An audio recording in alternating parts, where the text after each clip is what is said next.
In prime time news this evening, most Jamaicans feeling bad about the current economic conditions. TVJ News investigation unearths disturbing findings about intimate partner violence. And teachers address migration in the sector as JTA conference gets underway in St. James.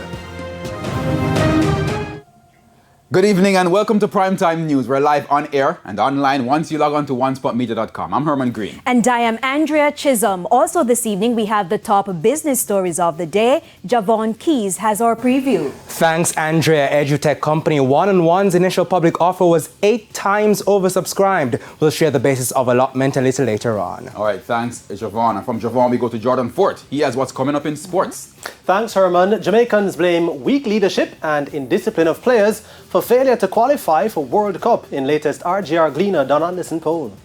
And there's also sports commentary, E-Prime and weather in this newscast. But before the break, the feedback question. Our question this evening: what more can be done to stop intimate partner violence? Share comments online, facebook.com/Television Jamaica and tweet us at TelevisionJam1.